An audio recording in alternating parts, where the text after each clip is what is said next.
Oh là là là là là là là là, les gars, Évolution Céleste, tout le monde est en PLS. Oh là là, j'ai jamais vu ça de ma vie. Pour un simple tweet, la communauté Pokémon française s'est complètement retournée. Il y a des choses à dire. Je vais faire une vidéo aujourd'hui où on va parler vraiment du sujet. Je vais vous donner mon point de vue. Il va être très honnête, très franc.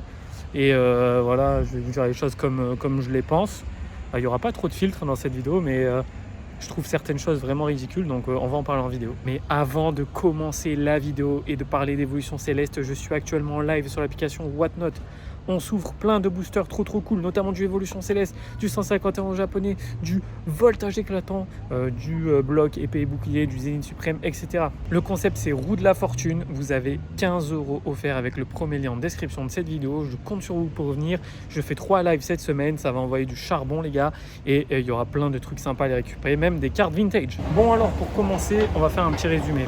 Il y a une boutique qui s'appelle Pokébasement qui a mis sur sa boutique en ligne tout simplement des précommandes sur des displays Évolution Céleste, Point de Fusion et Astre Radio qui seraient normalement sortis en janvier, enfin premier trimestre 2025. Et cette information a été relayée par Game Master, vous connaissez, c'est un Discord en fait qui balance des bons plans. Et du coup, qu'est-ce qu'ils ont fait? Ils ont vu cette annonce, ils l'ont balancée. Et en un seul tweet, toute la communauté Pokémon a paniqué. C'est-à-dire qu'on a vu énormément de personnes mettre en vente leur display directement sur les groupes Facebook, Le Bon Coin, Vinted, etc. à moins 30%, c'est-à-dire qu'elle partait à 500 € à peu près, alors que le prix actuel c'est 700-750 €. Tout le monde s'est excité comme jamais les gars, et ça soulève quelque chose vraiment d'important. Je vais vous en parler juste après, mais c'est vraiment très grave. Donc comme je le disais, tout le monde s'est excité, tout le monde a fait des vidéos, a fait des posts sur les groupes Facebook et tout pour parler de ce fameux reprint et tout, etc. Pour qu'au final, en fait, après quelques enquêtes, on s'est rendu compte qu'Asmodée n'était pas au courant de ce reprint et que donc du coup, ça serait complètement... c'est pas avéré, quoi. Il n'y a pas du tout de reprint. Et c'est donc une fake news apparemment. Sauf que j'ai réussi à récupérer un mail d'un client qui avait contacté la boutique en ligne, Pokébasement. Et en fait, la réponse de la boutique, c'est tout simplement qu'il ne s'agit pas de stock français, mais de stock hors Europe. Donc ça laisse sous-entendre que ça serait le Canada, etc. Bon, enfin bref, on n'en sait rien. C'est assez flou comme situation.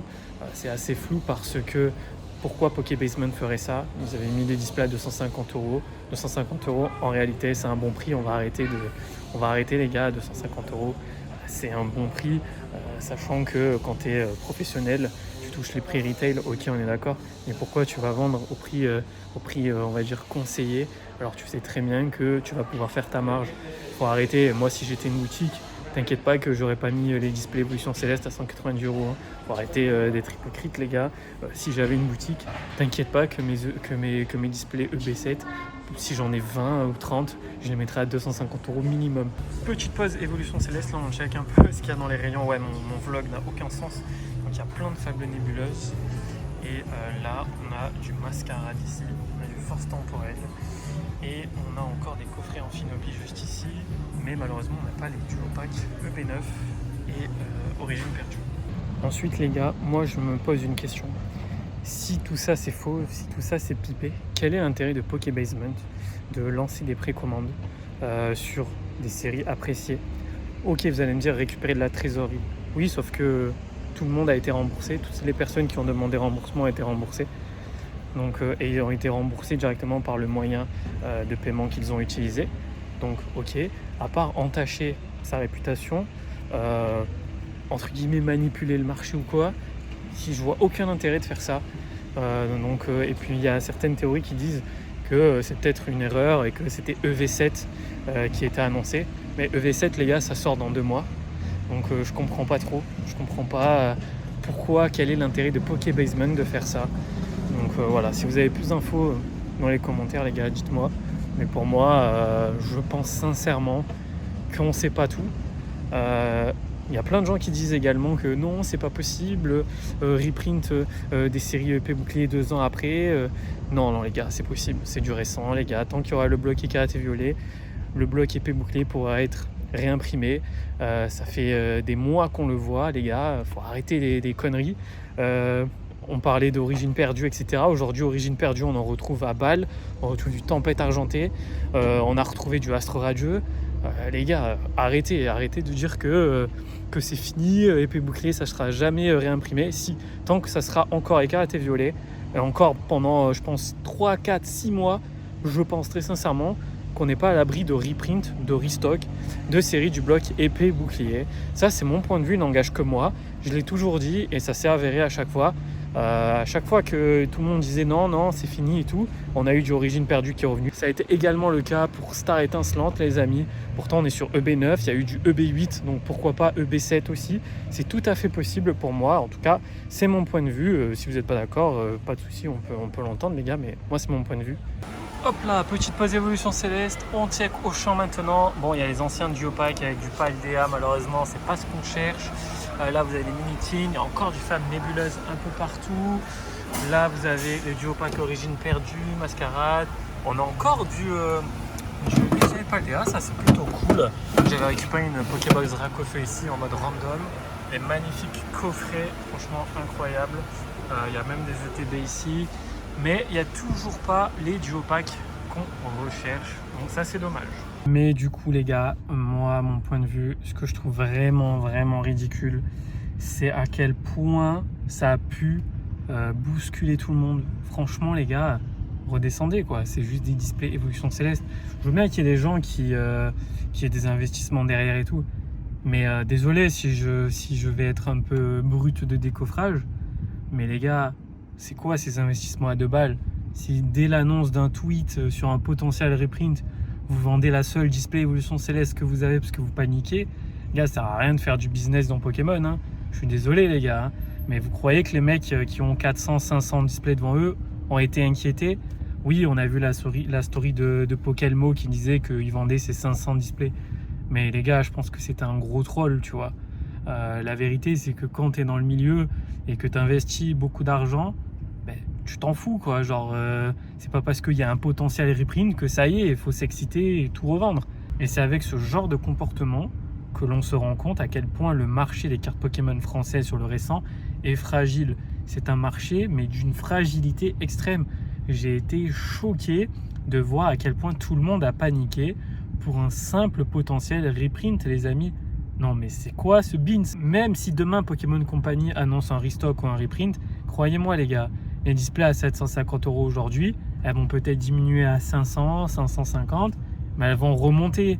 On parle d'une des meilleures séries du bloc épée bouclier. Le bloc épée bouclier, c'est un bloc qui est vraiment apprécié. Beaucoup de collectionneurs sont rentrés dans la collection grâce à ce bloc. Et Évolution Céleste fait partie vraiment des séries qui ont marqué limite une génération.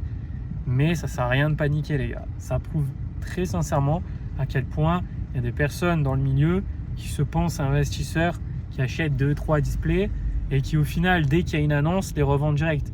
Les gars, si vous faites ça, ça sert à rien, partez de Pokémon. Moi personnellement, j'ai aucun intérêt avec Évolution Céleste, j'ai peu d'items. J'ai une case de 36 blisters B7 et j'ai également une case de Duopack, Tempête argentée et Évolution Céleste et quelques coffrets Fulgudog et tout. Mais j'ai pas de display, donc j'ai pas d'intérêt. Mais croyez-moi que demain, si j'avais genre 30-50 displays et qu'ils annoncent un reprint encore de display Évolution Céleste, mais les gars, je suis trop content. Je vais faire le maximum pour en avoir encore plus. Mais dans tous les cas, je trouve que ce mouvement-là de foule qu'on a eu est très clairement ridicule et ça montre très clairement que le marché des cartes Pokémon n'est pas sain du tout. Et sincèrement, si ça continue comme ça, tous les 2 mois, il va y avoir des paniques, les gars, parce que tout le monde peut créer des tweets et dire que demain, tu as un restock de, je sais pas moi, de Célébration ou d'autres séries intéressantes, tu vois. Même si c'est très peu probable, puisque du point 5 de séries événements comme Célébration et tout, ça a aucun sens si ça revient. Mais Évolution Céleste, c'est des séries de grand public et tout, donc c'est possible, tu vois. Moi, mon ressenti, il est assez compliqué. J'ai des personnes dans les commentaires de mes vidéos qui disent que parfois je suis pas quelqu'un de passionné, que je parle tout le temps d'argent, d'investissement, tout ça dans les cartes Pokémon et tout. Mais la réalité, les gars, c'est que je suis vraiment quelqu'un de véritablement passionné. Dans ma vie, j'ai plusieurs passions. l'automobile en premier, les cartes Pokémon en deuxième, la création de contenu également. Moi, j'ai commencé à ouvrir des boosters quand j'avais 6 ans. J'ai gardé toute ma collection, j'ai récupéré tout mon Block-X, les gars. J'avais du Wizard, j'avais plein de trucs et j'ai tout gardé. Aujourd'hui, j'ai toute la collection de mon enfance avec moi. Donc, les personnes qui disent que je suis pas du tout un collectionneur, machin, un passionné, bon, en vrai, je m'en fous un peu. Mais en tant que réel passionné, je trouve ça vraiment terrible de voir des personnes dire ouais, je suis collectionneur, passionné de cartes Pokémon, et qui dès l'annonce d'un tweet paniquent et vendent directement leur display.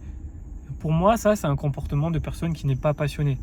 Je sais pas comment vous expliquer ça, mais j'ai un ressenti, là ça m'a vraiment dégoûté un peu de la communauté. Ça montre vraiment à quel point l'argent passe au-dessus de la collection, de la passion, et là on en a eu vraiment la démonstration clair, pur, simple, tout ce que vous voulez. Pour résumer rapidement, pour moi ce n'est pas Game Master le problème, ce n'est pas non plus du coup Pokébasement et les autres boutiques qui ont mis en ligne ces précommandes. Pour moi le problème vraiment c'est les gens de la communauté de cartes Pokémon. Je suis désolé les gars, je vais sûrement en vexer quelques-uns et tout, mais franchement être autant paniqué pour un seul tweet, je trouve ça ridicule. Honnêtement les gars, je vous le dis le plus profond de moi, de mon avis, cette vidéo c'est soit tu kiffes, soit tu détestes. Mais tant pis, je vais polariser de fou, mais je trouve ça ridicule les gars, je trouve ça ridicule. Tu vas sur Vinted, il y avait 30 displays. Sur Le Bon Coin, 30 displays. Tu vas sur les groupes Facebook, des displays en pagaille. C'est n'importe quoi. Voilà pour cette vidéo les gars, j'espère que vous avez apprécié. N'hésitez pas à exprimer votre point de vue dans les commentaires, bien entendu avec le respect nécessaire. Aussi également les gars, moi je vous l'ai dit, je suis focus. Donc je suis focus sur moi-même, sur mon contenu, sur mon taf. Donc vous pouvez vraiment me retrouver sur Whatnot très régulièrement. Je vous invite vraiment à vous abonner les gars. C'est vraiment une marque de soutien énorme. Je pense que vous vous en rendez pas compte. Je suis très content, la chaîne YouTube avance bien. On a dépassé les 12 000 abonnés, donc ça c'est plutôt incroyable. Objectif 15 000 avant la fin de l'année. J'ai plein de projets, j'ai plein de choses, des vidéos qui vont être cool, qui vont arriver en septembre. Là, je fais des vidéos un peu plus chill, entre guillemets, parce qu'il y a moins de public et tout, c'est les vacances et tout. Mais à la rentrée, je vais envoyer du lourd avec plein de nouveaux concepts. J'ai préparé plein de choses. On va aussi peut-être réexposer en brocante pour faire une vidéo. Enfin bref, j'ai plein d'idées. Donc voilà, c'était Ilan les gars. Désolé pour cette vidéo un peu brute de décoffrage, mais ça fait du bien. Et puis on se retrouve très vite sur YouTube, sur Whatnot, sur Instagram, sur tous les réseaux sociaux. Et prenez soin de vous, c'est très important. La santé avant tout les gars. Avec le B7, la santé avant tout.